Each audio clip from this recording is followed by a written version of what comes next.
I'm Dale Cox for 2EGG TV. Today we're going to talk about the War of 1812 on the Apalachicola River. Now, you likely or may have heard about the fort at Prospect Bluff, or as many people call it, the Negro Fort.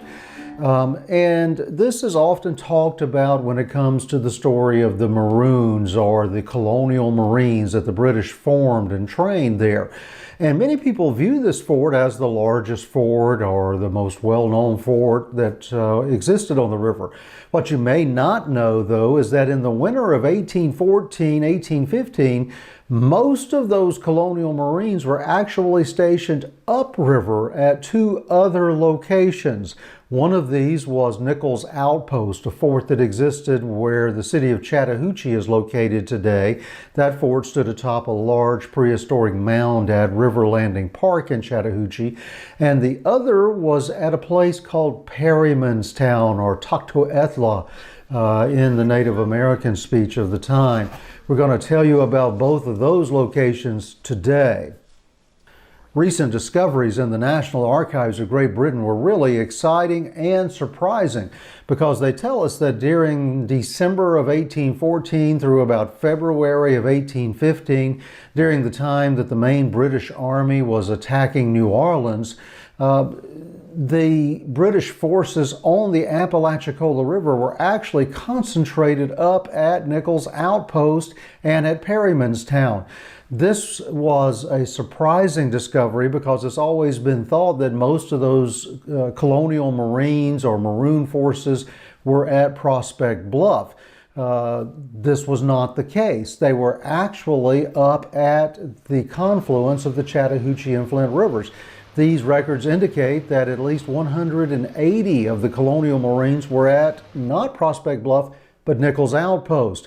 That means that out of the 300 known colonial Marines, the majority of them were upriver. And so the largest fort in terms of the colonial Marines was actually not Prospect Bluff, but Nichols Outpost. Now, in March 1815, a major event took place at the upriver fort, the one where Chattahoochee is located today. Colonel Nichols met with not just the leaders of the Maroon forces, the colonial Marines forces, but with a captain from the Jamaican forces, with a captain from Spanish forces, and with hundreds of Native American leaders, chiefs, principal warriors.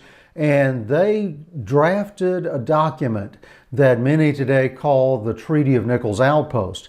And this document basically established an agreement among all of these groups and bands and towns to mutually defend each other if they were attacked by American forces. They agreed that they would follow the lead of the British and end the war against the United States. Per the terms of the Treaty of Ghent, that they would not continue to attack the United States, that they would abide peacefully on their lands within the limits of what we look at and consider Spanish Florida. They also agreed, however, that if attacked, they would defend themselves.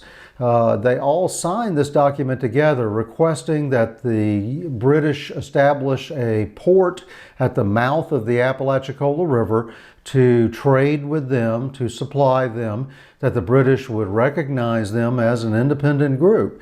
This, in many ways, established what we know today as the modern Seminole tribe of Florida. It's a very important document in the history, not just of Florida, but of North America, of the Caribbean region, and of the world, because we're dealing with international powers here. We're dealing with the establishment of the United States following the War of 1812. We're dealing with the establishment of the modern Seminole tribe of Florida and with the Miccosukee of Florida. And so it's a very important document. It was signed right there at Nichols Outpost, at the site at Chattahoochee River Landing. That makes this site not just an important site in the history of Florida, but an important site historically internationally.